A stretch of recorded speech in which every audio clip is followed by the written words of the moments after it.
you can't be more than 2 away, right? I beat Murphy and finish Murphy, I get a title shot. Earlier, we talked about Youssef Zalal getting the massive win over Josh Emmett on the pay-per-view card. 1 strike thrown. It was an old school Damian Maia type of fight.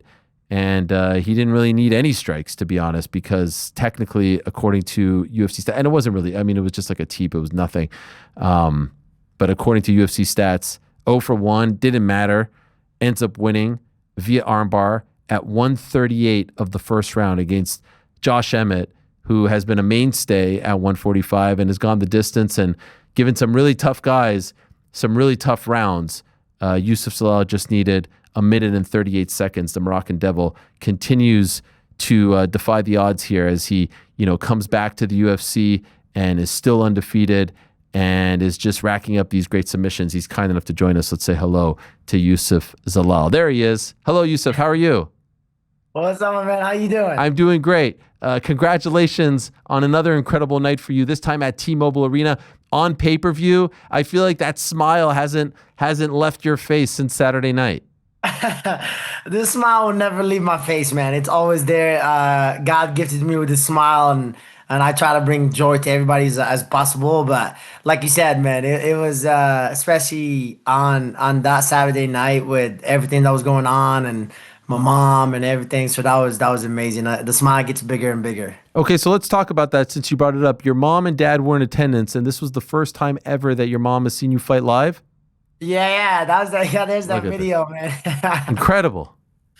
Oh, fuck. How do you not Yeah, break down seeing that? I want to cry just seeing that. It's amazing. bro. Yeah, that was emotional, man. That was emotional. My dad always seen me fight. He's always been there. He's been always here. You know what I mean? But my mom, it was his first time in the United States since 2009, and to watch me actually live, like she doesn't even watch me from like the TV as well. Like she just kind of like holds back and just wait, and to kind of be there, it was a special moment for me that will be forever with me. By the way, since 2009, had you seen her So since that's when I 2009? came in. Yeah, since I came in 2009, and I came to the US with my mom to visit my dad and my brother, and then she went back. Me and my brother that passed away, we stayed here, and then I didn't see my mom for 10 years, and then I seen her, and then 2 years later I didn't see her again, seeing her again, and then she finally came to the US after all this stuff that happened, and then she finally came to the US in 2009. So is she staying put or is she going back? Yeah, she's staying put a little bit, so she's gonna keep. She can go back and forth now, it's no problem. So, which is thank God. But yeah, so she's definitely staying put right now with us, and then we'll kind of go from there. Did you work towards making this happen for her to be in attendance for this card, or did it just happen to work out?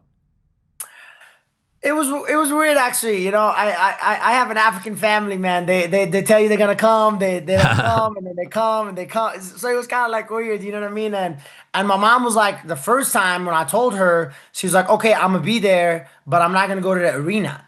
And I said, okay, no problem. Like you can stay at the Airbnb or the hotel. I'll just come back after, and then we hang out and do all that stuff. And sure enough, my brother was like, "Hey, I'm not coming no more," even though he was there. So he was like, "Oh, I'm not coming no more." I was like, "Okay, perfect. I'm just gonna give the ticket to my mom." And my mom was like, "You know what? I'm gonna do it. I'm gonna go in." And I said, "Perfect. There you go." And then it turns out that like, okay, my dad and everybody actually showed up, which is actually worked out pretty well. Wow, was she super nervous? Did you ask her? I didn't even ask her. I'm assuming she was super nervous because last time I fought in Edmonton, Canada, my brother is the same way. My brother's the same as my mom. Like he literally, when my fight happened, he walked out the arena. Like he was outside, waited until Wow. he heard the thing happen, then went back in and then saw me. And so what about you having her in the building, her presence there, wanting to perform, wanting to win, obviously, I would imagine in front of her. Did you feel more nervous? Ariel, this fight was weird, man. It was weird. I had a big chip on my shoulder. I feel like I always do good when there's a chip on my shoulder, to be honest. And I was not really focused on my mom so much. I was like, I knew I was not gonna lose in front of my mom. I promise you that. Like that was kind of like my thing. But you know how this game is. You never know. Like things, especially against Josh Emmett, things can end so quickly. You just never know. So that was not really my main focus. My main focus was to enjoy this week and really have the greatest week of my career so far. Why'd you have a chip on your shoulder? Man, that third round hunted me against Cater. That third round keeps Why does it hunting haunt me. you? I saw you say that at the post-fight press conference. You mentioned it like 5 times. Why? You won that fight. Why is it haunting you? I know, bro. It's like a lot of people. I know a lot of fighters don't like to talk about it. You know what I mean? I feel like that third round, like I felt everything. I felt the nerves. I felt the experience. I felt the oh my god, top 10 and all that stuff. So I really wanted to go into this fight and show everybody like, hey, that's just an experience. It's just a mistake. You know what I mean? And like you said, I want to fight. I don't care about it. But it's like in the end of the day, it's like I go hard on myself a little bit sometimes, but hey, I came out and I showed out on this fight, and that's what matters. But like when you say haunt me, like when I hear fighters say like, man, that knockout haunted me, that loss haunted me. You won that fight. Like, I know, I know. why does that haunt you? Why does that bother you so much? I Because know, you went the I'm weird. distance? I'm weird. I'm weird in my own way. I don't know what it is, but it's kind of like a sour taste in my mouth. I was like, get that thing out of there, like that's not like I wanted to finish Cater. That was my thing, and that's like what haunts me even more. It's like I let it be what it be, like to lose focus in that third round and not be like 100% there. So that's what kind of like haunts me in a way. It's not more of like what like in a way, but I wanted to keep that winning streak going and I wanted to keep that finish streak going mostly. Okay. You had not fought in what? 8 months, right? If my math is correct. I February. know, bro. Why I've so been asking long? for a fight for so long. I've been asking for a fight for so long. The whole division was all confused. And obviously, Diego got the fight, all these guys, Gene Silva. So everybody was booked. And then me and my teammate, we just got into the ranking. So I'm like, okay, like we're just waiting. And I was like, okay, I'm trying to fight somebody that's up. And the only person that was up was Josh Emmett. And that's what I kept calling out for Josh Emmett. And then he did an interview saying, like, oh, I don't want Youssef. I want somebody bigger name, blah, blah, blah, blah, blah.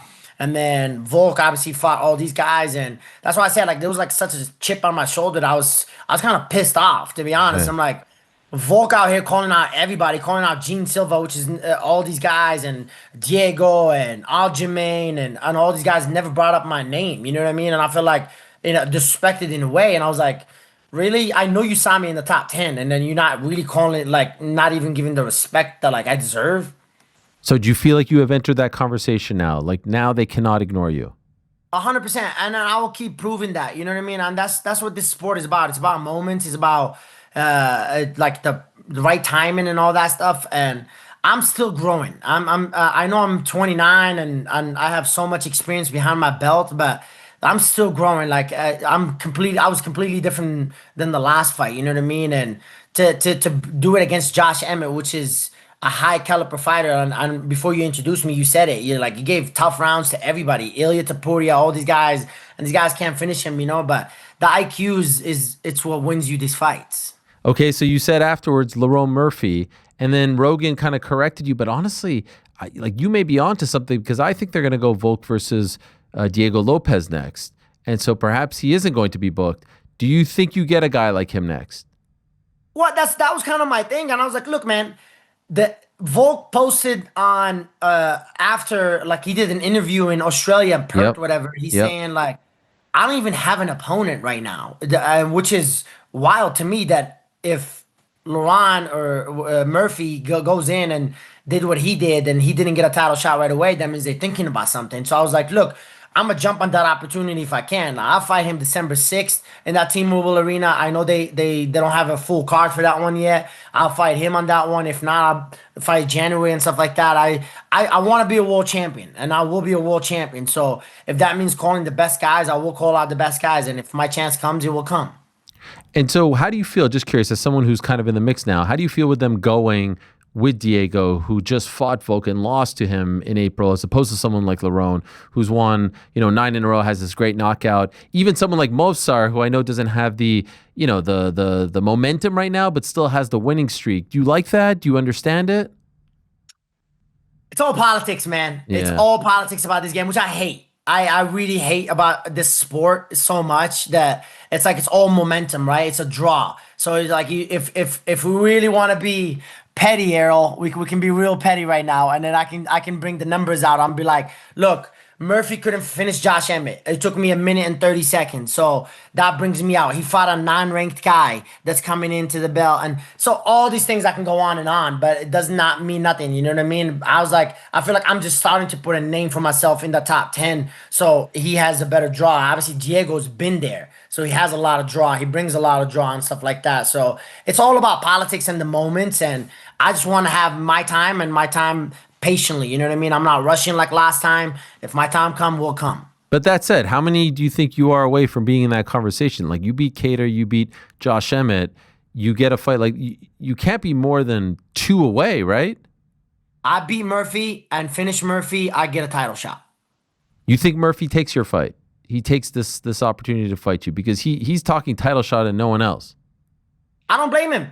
I mean, would you blame him? No, I mean, like I think I'm he out here should going get out it. for a title Yeah, shot too, but I was yeah. like, I can't blame him. So I just see how the UFC is. You know what I mean? It's like if Diego gets a title shot, he has no choice. He's gonna wait for a year or 9 months. It depends on how the fight goes between Diego and Volk. If that's the other case, it's gonna probably be him and Murphy, but who knows? So I just wanted to put my name out there and give my opportunity. So at least slide my name a little bit out there. Yeah. That was the whole goal. What about Movsar? But I talked to Mozart, man. He was such a cool person. He said, "I'm not gonna fight a Muslim and all that stuff." So I was like, "All right, man." I feel the same way. I was like, I kind of respected it. So, but like you said, man, he's kind of like, how is he not in the talk? By the way, Yeah. I just think because he hasn't fought as often as Murphy, and Murphy's coming off an incredible knockout, and so if you look like since his win over Diego Lopez, which it was 2 years ago, I think this is off the top of my head, but Murphy has fought like 4 or 5 times, and he's only fought twice, 3 times. So I just think it's a numbers game. He's had some bad luck. He was supposed to fight Aaron Pico over the summer. He gets hurt. Murphy takes the fight, gets the crazy knockout. and that's what I'm saying. It's opportunities Yeah. and chances, you know. And then like everything happens for a reason, though, man. I'm a big believer of everything happens for a reason. And before first time at the UFC, I feel like I was just rushing. I'm like, no, no, no, no, give me this right now. I want to do this right now. I want to, no, no, no. Like I literally called my manager. I was like, look, man, I've done my job. I've done my part, and hopefully we'll see with the UFC. I looked at Hunter and Dana. I said the same thing. I was like, look, like what happened in that third round was not me, and like with Cater and all that stuff, and I will be a star and I will be a world champion, and I will keep proving it. Here's the fascinating thing I think for you. The next one is big, no doubt, because the names that are like the names between you and the champ. Now that you beat Emmett, we're talking. Okay, if you do get Murphy, great. You say Mofsar and you don't want to fight, I understand. But if it's not those guys, we're talking Yair Rodriguez, Aljamain Sterling, Arnold Allen. Those are the only other guys. Like, you know what I mean? Like these are big time names at 145. This has to be very exciting. Yeah, man, like saying it like that, like it really is. You know what I mean? I feel like I always dreamed about being here. I always worked towards this where we're talking right now. And when I came back to the UFC, it was kind of the same thing. You know what I mean? So it's kind of like peace. You know, I said that in the interviews on Fight Week is like it's bringing me peace. You know what I mean? It really. I am very hard on myself, Errol. I don't think you know how hard I go on myself. It's like nonstop, you know. So for me to see that work really paying off and slowly going up there, it means the world to me. And all I cared about was get my respect. I feel like I was so disrespected. It's unbelievable. I hated it so much. I'm like, I know I'm not the biggest star right now, you know what I mean, and not the biggest draw, but you talking about guys they're 2-2. They talking about a title shot. You got guys they haven't fought in years talking about a title shot. I'm like, there's no way you just disrespected me like that and not bring my name up there. You know what I mean? And for those that don't know, just for the record, you're on an 8-fight winning streak, 5 in a row in the UFC, joined second for most submissions in UFC featherweight history. You've got 4. Oliveira is second. number Wow, 1. I didn't know that. Now you're joined second. Yep, that's right. Who's first? Oliveira number 1 was 6. So you've got just Hey, two I more. got two more. I Yeah, get two more. I get two more. I get two more. I get two you're more. right Baby. there, Let's man. go. You're right there. Two more. I like that. See, that's like a kid's dream. Bro. I said this in an interview last week. I was like, it's like when a kid goes buy his dream car. Yeah. That's like what brings me joy, man. I was like, that's awesome. I know a lot of people don't care about that stuff. I love No, that, man. man. I was like, when I walked out, I was like, I looked at the screen. I'm like a kid, bro. I looked at the screen. I was like, man, they finally gave me the number one spot of most less absorbing punches. So I was like, yeah, you're not gonna hit me, bro. Like, gotta be ready. Imagine telling young Youssef back in 2022 that all of this would be in play right now as you're given your walking papers from the UFC, right? Imagine 3 years later, we're talking about these names and these types of records and this type of streak. It's an incredible story. I know, man. It's kind of an amazing book. It's kind of like a Rocky. I feel like I'm watching like a Rocky movie or something like that. But it's like, About you. yeah, everybody loves a comeback story. You know what I mean? And I feel like it tested me as a man, and as like all this stuff, and it just put a message out there. You know what I mean? For all these young guys and upcoming guys, like you think you know it all, you think you're better than everybody and stuff like that. There's the right time to have a confidence, and there's the right time to kind of get set back and really focus on the things that are really important, you know what I mean? And mine was my why and stuff like that. So it means the world to me, man, to really make that a piece a little bit. You have peace with it and really enjoy my family and keep going like to the top without rushing it. I feel like I was just a young kid. I'm like, oh my God, UFC, cameras, money, all this. Like everything will come. Everything will come. Your time will come. By the way, talking about that disrespect, you have an incredible win, an incredible submission over a veteran, and the place is booing you. And like you're having to talk over the boos. How are you feeling in that moment? You did nothing wrong. I'm not even quite sure why they booed you. Did they think that he didn't tap and there was something screwy going on? A, why do you think they were booing? And B, how are you dealing with that? You're having a great moment. You know your family's in attendance and the place is booing you. So a funny story, I had to ask my teammate, Jonathan Martinez, at the dinner, at like team dinner. And I was like, hey, Jonathan, how does it feel like because he fought Jose Aldo in Brazil. And I was like, what does it feel like to get booed? He said, like, I was nervous. I was like this. And for me, when I went to the weigh-ins and they called my name and I come up, and I don't know if you can see in the camera, I was like, well, okay, okay, booing me, okay, cool. And I got like started getting hyped. Like I was like getting hyped up, and I was like, all right, cool. And then he walks out, wow, like a bunch of cheers and all that stuff. And I think the biggest thing is because of that third round. That's it. Like fans sometimes are idiots. They really are. You think they remember that from 8 months ago? You think they're booing you because of that third round? I really do think. Well, then why are they booing you after you submitted Josh Emmett?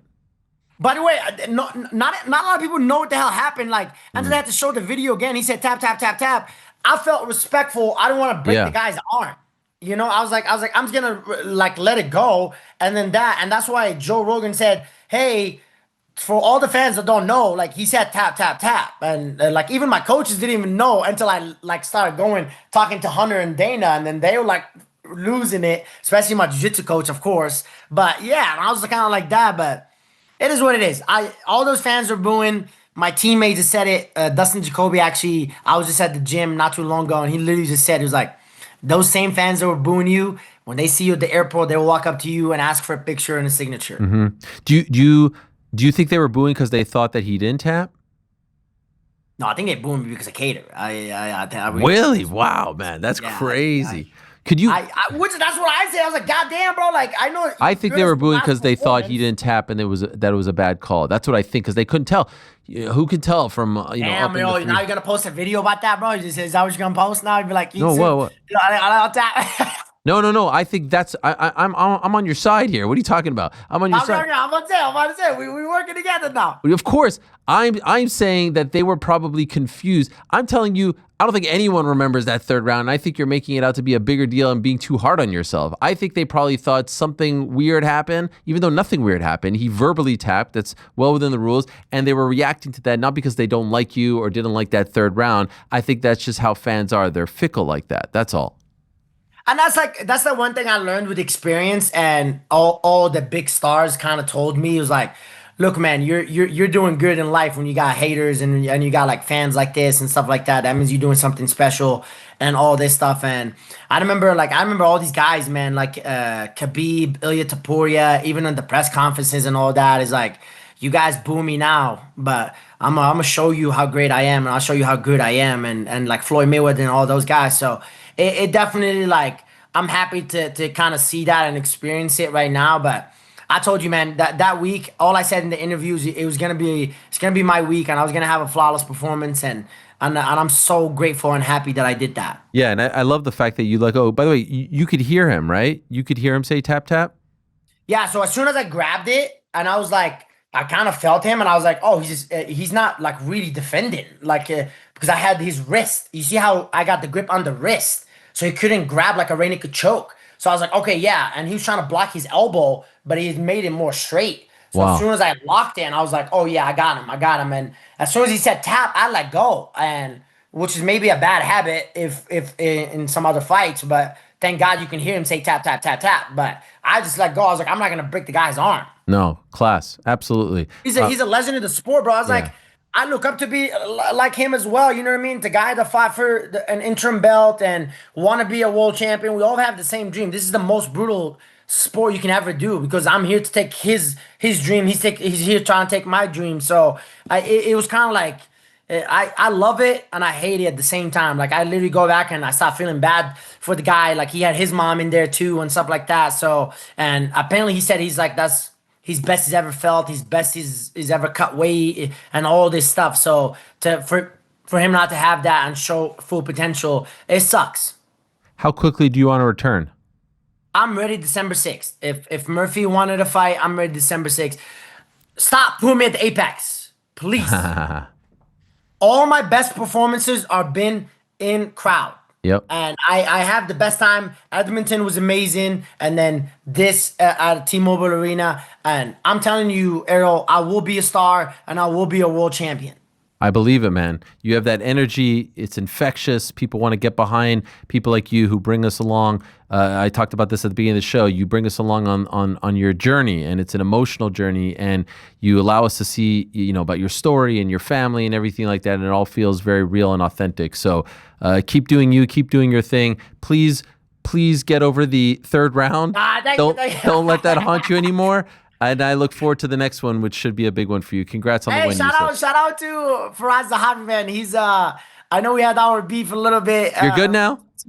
We're super good, man. He reached out to me. He's Love an it. amazing guy. We kind of like got over our beef and stuff like that, and he actually is one of the guys that reached out to me, which is pretty awesome because I know he has a guy in the top 5 as well. So for him to reach out for me means a lot to me. So I appreciate that, and I know he's your Canadian fella as well. That's so right. I kind of had to put it out there. Shout out to Faraz for He's that. a great guy.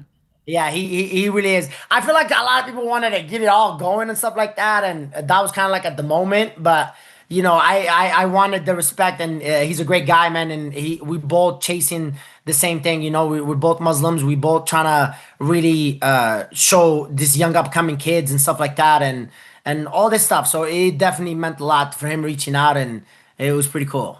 Salam alaikum, Youssef. All the best to you. Walaikum salam, brother. And Congrats. thank you guys for putting that video, man. That was awesome. Thank you guys for my course. mom. Shout out to my mom and my dad. I appreciate you guys. Of course, all the best, and congrats again on the win. There he is, Youssef Zalal. Big win for him. Great smile, great personality, infectious, and on a roll.